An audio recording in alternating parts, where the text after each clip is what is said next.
예수님은 부활하신 후 40일 동안 제자들에게 나타나셨고 하나님 나라의 일을 가르치셨습니다.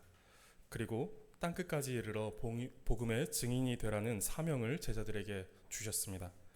그 후 제자들이 보는 가운데 하늘로 올라가셨습니다. 제자들은 이제 더 이상 이전처럼 예수님과 육신적으로는 함께할 수 없게 되었습니다. 그러나 예수님은 그들을 고아와 같이 버려두지 않으셨고 또 다른 보혜사이신 성령님을 보내주실 것을 약속하셨습니다. 이전의 제자들은 예수님과 함께했다라면 예수님께서 보내신 성령님은 그들 안에 거주하십니다. 오늘 본문은 예수님께서 약속하신 성령님께서 그들 안에 강림하시는 사건에 대한 내용입니다. 1절을 보시면 오순절 날이 이미 이르매 라고 말씀합니다. 이미 이르렀다 라고 하는 이 원어의 뜻은 완전히 채우다 라는 의미입니다. 단지 오순절 날이 어떤 날짜가 되었다라는 것을 말씀하는 것이 아니라 하나님께서 정하신 때, 하나님의 계획한 그 때가 가득히 차서 이제 이르렀다라는 것이죠. 때가 찼다라는 것입니다. 오순절에 일어난 이 사건은 우연히 발생한 사건이 아니라 하나님의 계획표에 따라 정확히 이루어진 사건이다라는 것을 말해주는 것이죠. 하나님의 뜻이 하나님의 주권적인 섭리 가운데 정확하게 일어난 것입니다.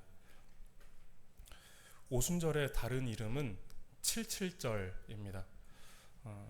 신명기 16장 16절을 보시면 너의 가운데 모든 남자는 1년에 3번 곧 무교절과 77절과 초막절에 내 하나님 여호와께서 택하신 곳에서 여호와를 배웁되 빈손으로 여호와를 배웁지 말고 라고 말씀합니다. 이스라엘 남자들은 1년에 3번씩 하나님께서 정하신 곳에 나아올 의무가 있었습니다. 하나님께서 그렇게 말씀하셨습니다.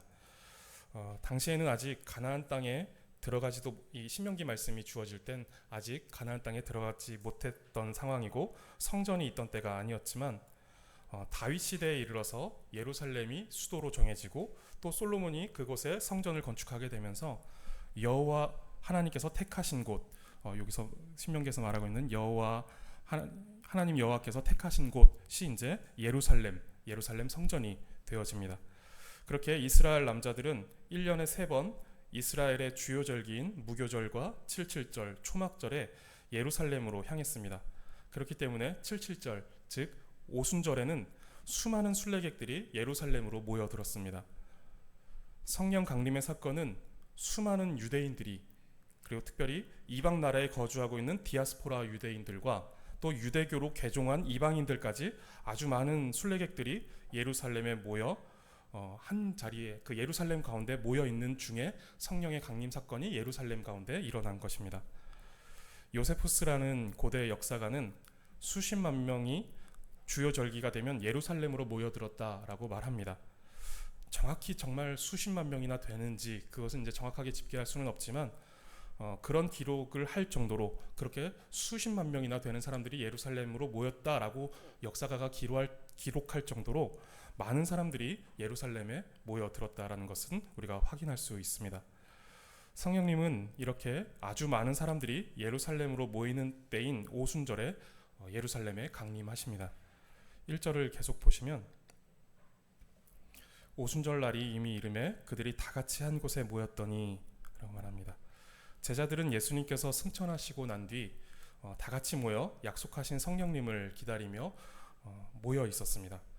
이들이 한 곳에 모여 있는 이유는 제각기 다른 소원과 목적을 가지고 있었던 것이 아니라 모두 약속하신 성령님을 기다리라는 그 예수님의 명령을 따라 성령을 기다리고 있었던 것입니다.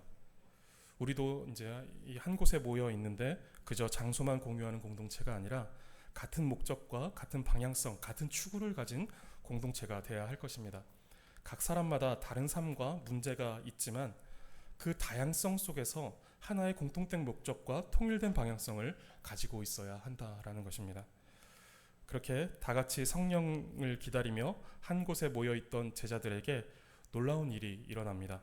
성령께서 강림하시는 것인데 누가는 성령님께서 강림하실 때의 모습을 생생하게 묘사하고 있습니다. 2절을 보시면 호련히 하늘로부터 급하고 강한 바람 같은 소리가 있어 그들이 앉은 온 집에 가득하며 라고 말씀합니다. 호련히 하늘로부터 급하고 강한 바람 같은 소리가 그 온 집에 가득했다라고 말합니다. 성령님은 호련히 임하셨습니다. 갑자기 누구도 예상하지 못한 때에 제자들에게 임하셨다라는 것입니다. 성령님의 강림하심은 인간이 만들어낸 기획된 이벤트가 아니라는 것입니다. 인간의 계획과 의도에 따라서 성령님께서 그것에 맞춰서 움직이시고 그것에 맞춰서 임하신 분이 아니다라는 것입니다. 성령의 역사는 그렇게 만들어낼 수도 없고 흉내를 낼 수도 없습니다. 오순절 사건과는 성격이 조금 다르지만 성령의 역사가 인간에 의해 만들어지지 않는다라는 것을 보여주는 예가 있습니다. 1907년 평양 대부흥입니다. 1907년 1월 2일에서 15일까지 2주간에 걸쳐 평양 장대현 교회에서 사경회가 열렸고 그 사경회에서 전 세계를 놀라게 한 전무후무한 부흥의 역사가 있었습니다. 그런데 그 사경회는 처음부터 성령의 뜨거운 임재와 부흥의 역사가 있었던 것은 아니었다라는 기록이 있습니다. 당시 선교사의 기록에는 이런 기록이 있었다고 합니다. 처음에는 집회에 참석한 사람들의 반응이 매우 미지근했고 선교사들과 한국인 교회 지도자들은 깊이 실망하고 무거운 마음을 가졌다라는 기록이 선교사들에 의해서 기록된 것이 있었고, 또 다른 기록에는 무언가가 모든 것을 막고 있는 것 같았다. 그러니까 우리가 알고 있는 그 평양 대부흥이 처음부터 그렇게 놀라운 하나님의 역사가 있었던 것은 아니다라는 것이죠. 오히려 무언가가 모든 것을 막고 있는 것 같은 느낌을 받았다라는 기록이 있고, 또 악마가 승리한 것 같았다라는 기록까지 있다고 합니다. 그 정도로 처음에는 오히려 실망적인 상황이었다라고 합니다. 그렇게 사경회가 하루하루 진행되던 중 12일에 한 선교사가 설교를 통해 한국인들과 선교사들 사이에 갈등이 있고 자신들의 사랑이 부족했음을 공개적으로 고백하고 회개하는 일이 있었다라고 합니다. 그런데 그런 설교가 있었고 회개가 있었지만 그때에도 여전히 어떤 반전은 없었다고 합니다. 그렇게 14일 저녁이 되었고 기도회가 시작되었는데 냉랭하기만 하던 사경회에 죄에 대한 깊은 슬픔과 회개가 회중 전체를 덮기 시작했다고 합니다. 이 일이 오래 지속되자 선교사들이 회중을 진정시켜야 할 정도였다라고 합니다. 사람의 계획과 의지를 따라 되어지는 일이 아니라는 것입니다. 오순절 성령의 강림은 사람이 예상할 수 있는 방식이나 사람이 계획한 틀 안에서 일어나지 않았습니다. 성령님은 호련히 아무도 예상하지 못한 순간에 갑자기 임하셨습니다. 누가는 성령님께서 임하셨던 당시 상황을 자세히 묘사하는데, 먼저 급하고 강한 바람 같은 소리가 온 집에 가득하였다라고 말합니다. 실제로 바람이 불었다라는 것이 아니라 보시면 이제 바람 같은 소리가 있었다라고 말합니다. 그러니까 소리가 그 온 집에 가득했던 것이죠. 이것 때문인지 이제 성령 운동을 하는 사람들이 간혹 이제 마이크에다 대고 바람을 부는 일들을 합니다.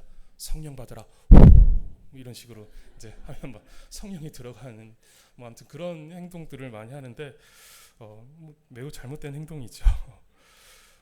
성경은 실제 성령님을 바람의 이미지에 연결하여서 설명하는 부분이 많이 있습니다. 본문에는 바람이 아니라 바람 같은 소리가 있었다라고 말합니다. 그리고 그 소리가 그들이 앉은 온 집에 가득하였다라고 말씀하고 있습니다. 여기서 이제 누가가 말하고자 하는 것은 성령님의 임재가 공적이고 공동체적으로 임했다라는 것을 말하고자 하는 것입니다. 그 소리가 그들이 앉은 온 집에 가득하였다라는 것입니다. 이것이 그저 한 개인의 내면 속에 들려오는 어떤 현상이 아니라, 소리가 아니라 그 집에 있던 모든 사람들이 함께 동시에 듣고 또 경험했다라는 것입니다. 이 성령 강림의 사건이 단지 누군가의 개인적인 느낌이나 체험이 아니라 실제적이고 공적인 사건으로서 역사 속에 나타났다라는 것을 말하고자 하는 것입니다. 그리고 3절에서는 불의 혀처럼 갈라지는 것들이 그들에게 보여 각 사람 위에 하나씩 임하는 것을 보았다라고 말씀합니다. 바람 같은 소리가 모든 사람에게 동시에 들려지는 어떤 청각적인 경험이 있었고, 그것에 이어서 시각적으로 불의 혀처럼 갈라지는 어떤 불꽃이 각 사람의 머리 위에 이제 올라 그 위에 있는 것을, 임하는 것을 보게 되는 것입니다. 시각적인 경험으로도 성령님의 강림하심이 나타난 것이죠. 시각과 청각적인 어떤 것들을 다 사용하여서 이제 성령님의 강림하심을 보고 또 경험할 수 있었다라는 실제적인 역사적인 사건이었다라는 것을 누가는 말해주고 있는 것입니다. 성경에는 성령님을 바람에 빗대어 설명하기도 하고 불에 빗대어 설명하기도 합니다. 사도행전 2장에서도 성령님은 바람과 불의 이미지를 통해 자신을 드러내셨습니다. 3절에서 성령님은 불로서 나타나셨는데 불처럼 보이는 혀의 모양들이 각 사람 위에 갈라져 나타났다는 것입니다. 불꽃의 모양이 혀와 같다라는 모양이죠. 이제 불꽃의 모양을 보면서 마치 혀처럼 생겼네라고 이렇게 보여진 것입니다. 그것이 이제 불꽃이 갈라져서 각 사람의 머리 위에 나타난 것을 보는 것이죠. 여기서 혀라고 번역된 이 표현은 언어 그리고 말이라고도 번역되는 그런 의미로도 사용되는 단어입니다. 그런 이중적인 의미가 이어지는 구절 4절에서 이제 나타납니다. 다시 이제 정리를 해보고 넘어가면 오순절에 그들이 모인 곳에 성령께서 급하고 바람 같은 소리로 나타나셨는데 그 소리는 내면의 소리가 아니라 외적이고 객관적인 소리로 공동체에 분명히 나타나는 역사적인 사건이었습니다. 그리고 그 성령님은 불처럼 보이는 혀의 모양들로 각 사람 위에 갈라져서 나타나셨습니다. 그런데 그 혀는 언어, 말이라는 의미도 가지고 있는데 그 이미지를 통해 보여주시는 내용이 4절에 나옵니다. 4절을 보시면 그들이 다 성령의 충만함을 받고 성령이 말하게 하심을 따라 다른 언어들로 말하기를 시작하니라 라고 말씀합니다. 성령님은 바람처럼 불처럼 그들에게 임하셨습니다. 4절에서 그렇게 그들은 다 성령의 충만함을 받았다라고 말씀합니다. 그리고 그 성령의 충만함을 받은 이들이 행한 일들에 대해서 말씀해 주시는데 성령이 말하게 하심을 따라 다른 언어들로 말하기 시작한 것입니다. 불의 혀처럼 갈라지는 것들이 그들 각 사람 위에 하나씩 임했다라는 사건이 상징적으로 나타내고 있는 의미가 4절에서 나오고 있는 것이죠. 성령님이 임하시자 그들이 성령의 충만함을 입고 성령께서 말하게 하심을 따라 다른 언어들로 말하기 시작한 것입니다. 언어의 어떤 사건이라는 것이죠. 개역 한글에는 다른 방언이라고 번역되었었는데 개정 개역에서는 다른 언어라고 이렇게 번역하면서 좀 더 이제 의미를 명확하게 한 것 같습니다. 저희는 방언이라고 하면 일반적으로 교회에서 방언이라는 용어를 사용할 때 신비한 기도의 언어로 이해하는 경우가 많이 있습니다. 그런데 적어도 오늘 본문 사도행전 2장에서 말하고 있는 이 방언은, 다른 언어는 신비한 기도의 언어가 아닙니다. 이것은 여러 나라, 여러 민족이 실제로 사용하는 외국어를 말합니다. 그리고 그것은 개인적인 체험이 아니라 복음이 모든 민족의 언어로 선포되는 복음의 보편적 확장을 상징적으로 나타내기 위해 성령께서 행하신 놀라운 일입니다. 본문이 말하는 방언은 단지 개인의 체험이 아니라 공적인 선포를 위해 주어진 성령의 특별한 역사라는 것입니다. 보통 우리가 생각하는 신비한 언어로서의 방언은 고린도전서 14장에서 언급되는 방언입니다. 그런데 고린도전서 14장에서도 바울은 이 방언의 은사를 개인적인 체험이나 개인의 신비한 기도의 언어로 말하지 않습니다. 바울은 은사를 사적인 것으로 이해하지 않았다라는 것입니다. 방언조차, 한 사람이 방언으로 기도하는 그것조차 개인적이고 사적인 것으로 이해하고 해석하지 않았습니다. 그래서 바울은 고린도전서 14장에서 이 신비한 언어로서의 방언을 한다면, 이것을 말하려고 하면 통역의 은사와 함께 사용되어서 교회에 덕을 세워야 한다라고 말씀합니다. 그러니 단지 알아듣지도 못하는 소리로 기도하는 것만으로는 은사로서의 기능을 하고 있다라고 보기 힘든 것이죠. 그냥 교회에서 방언으로 랄랄랄 하면서 하는 그 기도가 통역의 은사가 없이는 은사의 기능을 하지 못한다라는 것입니다. 그런데 일반적으로 이제 우리가 방언으로 기도한다고 할 때 그것을 통역과 함께 사용하면서 공동체적인 은사로 사용하는 경우는 매우 드물죠. 은사는 하나님께서 교회를 위해 주시는 것인데 그것이 교회의 덕이 되지 않는다면 더 이상 은사로서의 역할을 하지 못하는 것입니다. 방언은 방언 자체의 목적이 있는 것이 아니라 하나님의 뜻이 이해되도록 또 그리고 전달되어 교회가 세워지는 것에, 교회가 바르게 서는 것에 목적이 있는 것입니다. 이런 합당한 목적이 상실된 은사라면 사용하지 않는 것이 좋은 결정입니다.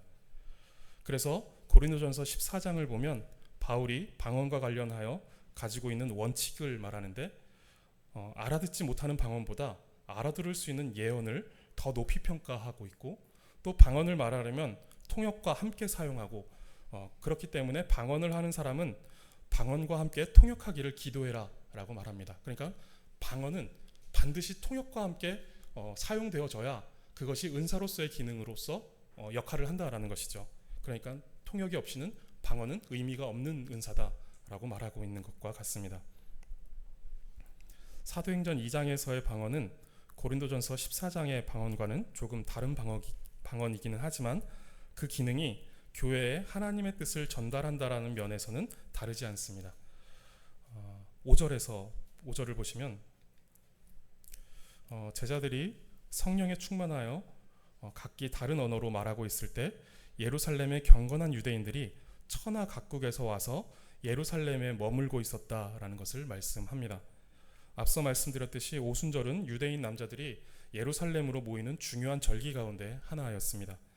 이때 모인 사람들은 9절부터 11절에 나오는 적어도 15개국 이상의 나라에서 모인 사람들이 있고, 또 그들은 유대인과 디아스포라 유대인 그리고 유대교로 개종한 이방인들까지 포함되어 있는 많은 사람들이었습니다.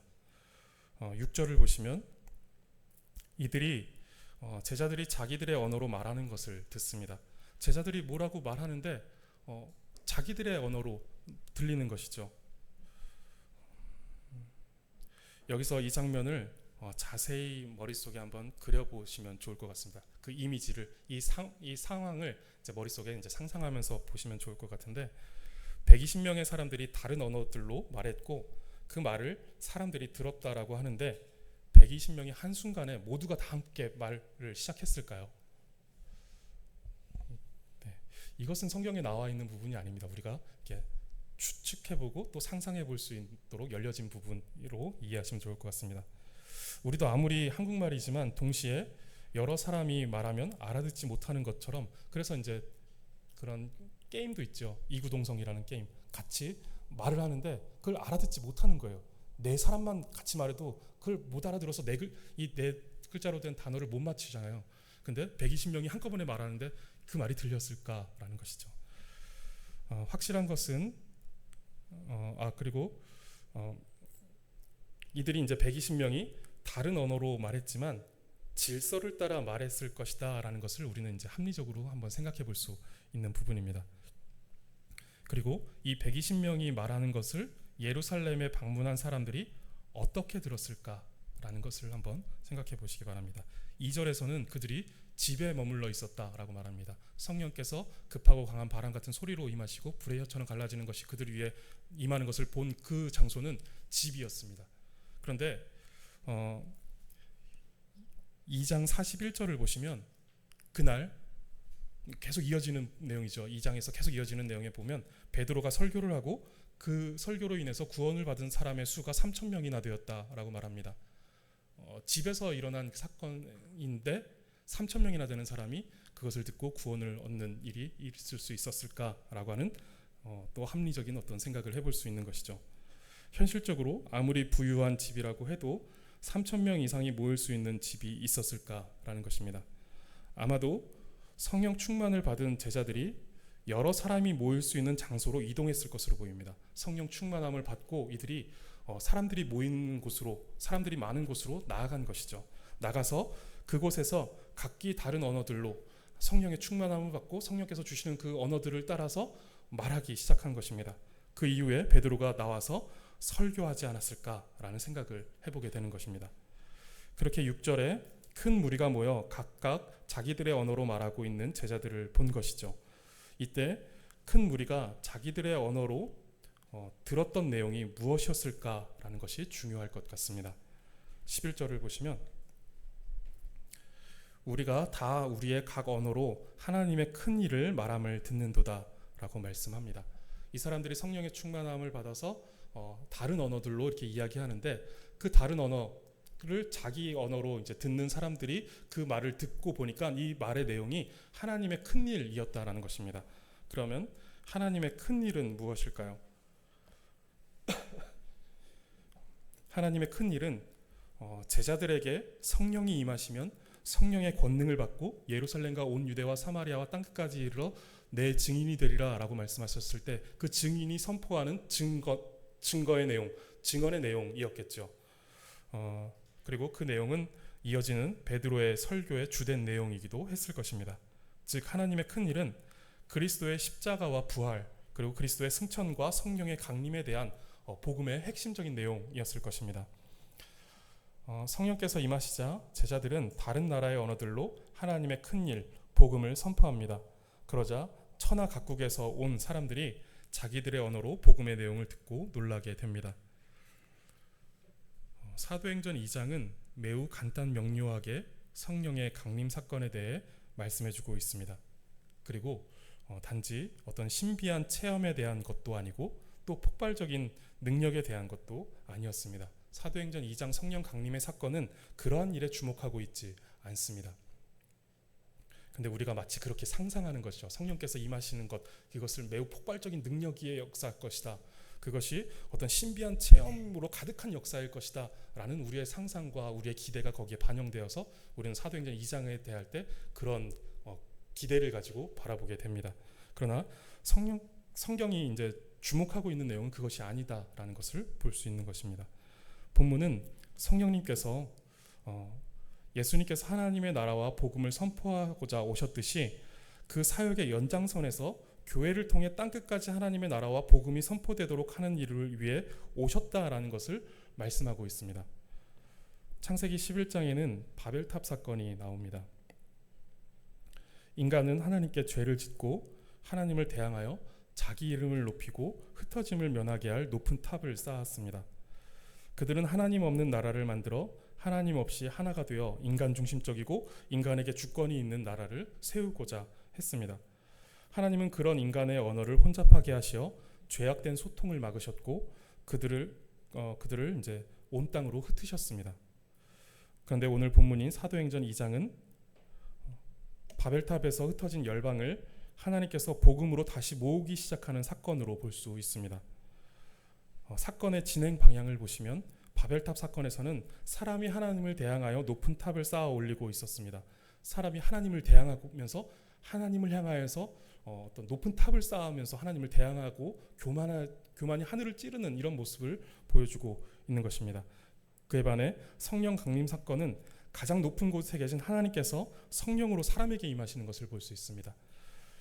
사람은 죄로 교만하여 하늘을 찔렀는데 하나님은 크신 긍휼로 성령을 보내셨습니다. 하나님의 역사라는 것이죠. 하나님께서 이루시는 하나님의 역사. 사람은 교만하여서 하나님께 대항하지만 하나님께서는 그런 우리를 긍휼히 여기셔서 하나님께서 친히 우리 가운데 찾아오신다라는 것입니다. 이것이 기독교가 말하는 다른 종교와의 아주 확실한 차이점이죠. 다른 종교들은 사람이 어떤 수행이나 고행을 통하여서 신에게 나아가는 구조를 가지고 있다라면 우리 기독교 하나님은 우리를 찾아오시는, 죄인들을 찾아오시는 어떤 구조 속에서 하나님께서 우리를 찾아오시고 구원하신다라는 것입니다. 그것을 이제 볼 수 있는 내용입니다. 또한 바벨탑 사건으로 하나님은 인간의 언어를 혼잡하게 하시어 소통이 안 되게 하셨고 그들을 열방으로 흩으셨습니다. 그들이 하나의 언어로 함께 하나님을 향하여서 하나님께 영광 돌리는 일에 사용했으면 모르겠는데 그들이 함께 하나의 언어로 하나님을 대항하고자 죄를 짓는 일을 의논하고 또 거기서 소통하는 일들로 사용했기 때문에 하나님께서는 그 언어를 혼잡하게 하셨고 그들을 온 땅 가운데 흩어지게 만드셨습니다. 그런데 성령 강림 사건은 흩어진 이들이 각기 자신들의 언어로 복음을 듣게 되는 기적적인 사건을 통해 모든 민족을 그리스도 안으로 모으시는 것을 보게 됩니다. 바벨탑 사건은 죄로 인하여서 하나님께서 흩으셨는데 성령 강림 사건은 그 흩어진 사람들을 다시 모으시는 하나님의 성령의 사역이다라는 것이죠. 그리고 이 일은 마지막 날 완성될 것입니다.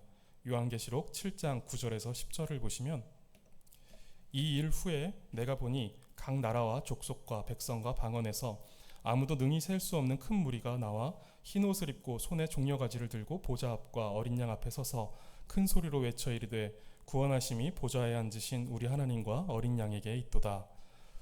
성령님은 하나님을 떠난 이들이 그리스도께로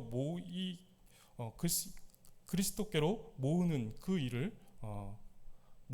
일을 성령님께서 시작하셨고 마지막 날 그 일이 완성될 것입니다. 그리고 우리는 그 완성을 앞두고 성령께서 시작하신 일에 부름받아 증인으로 서 있는 것입니다. 이 시대 속에 우리는 그러한 사명을 가지고 서 있는 것이죠. 사도행전 2장의 성령 강림은 단순히 어떤 신비한 체험이나 특별한 능력을 경험하는 것에 초점이 있는 사건이 아닙니다. 성령 강림은 죄로 말미암아 죽을 수밖에 없는 인류를 언어와 지역과 민족의 장벽을 넘어 그리스도 안으로 부르시고 모든 하나님의 백성을 어린 양 앞에 모으시기 위한 하나님의 놀라운 구속 사역이 새로운 전환점을 맞이하는 사건입니다. 그리고 동시에 교회를 통하여 복음을 땅끝까지 전하게 하시는 성령님의 사역이 본격적으로 시작되었음을 보여주는 사건입니다. 그래서 우리가 성령님에 대한 이해를 바꿀 필요가 있습니다.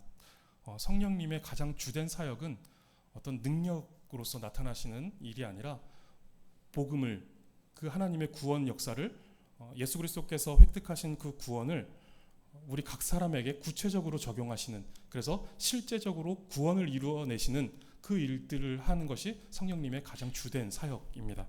우리는 이것을 생각해야 하는 것이죠. 오순절에 임하신 성령님은 오늘 우리 모든 성도와 교회 가운데 함께 하십니다. 제자들이 성령의 강림하심과 성령 충만을 받은 뒤 성령께서는 그들에게 다른 언어로 말하게 하심으로 땅끝까지 복음을 전하게 하셨듯이 오늘 우리 안에 계신 성령님은 우리도 복음의 증인이 되게 하십니다. 성령님은 우리를 통해서 요한계시록 7장 9절에 나타난 모든 열방이 하나님 앞에 모여 예배하게 될 그 모임을 완성해 가시는 것입니다. 성령님은 제자들에게 다른 언어를 주시어 하나님의 큰 일을 선포하게 하셨듯이 우리에게도 성령의 권능을 주시어 하나님의 큰 일을 선포하게 하십니다. 언어와 지역과 민족의 구분만 아니라 하나님을 떠난 모든 이들을 향하여 하나님의 큰 일을 선포하고 증거하게 하시는 것입니다. 그 일은 이미 시작되었고 완성을 향해 나아가고 있습니다.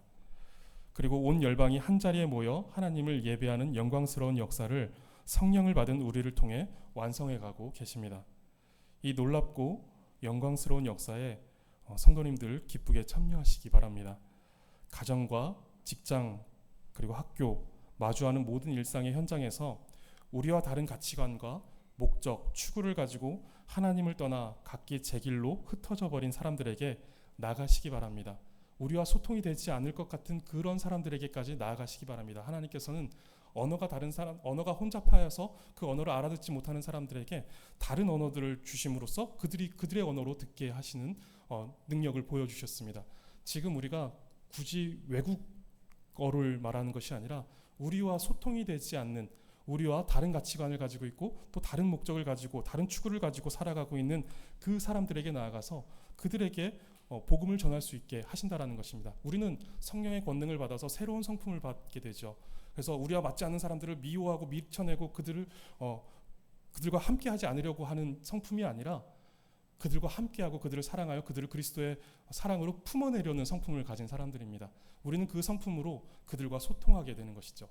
그렇게 우리는 그들에게 나아가서 그들에게 복음을 전하고 그들을 하나님께로 인도하는 일들을 감당해야 합니다. 그렇게 때로는 말이 통하지 않고 부딪히고 갈등이 있는 사람들에게로 나아가시기 바랍니다.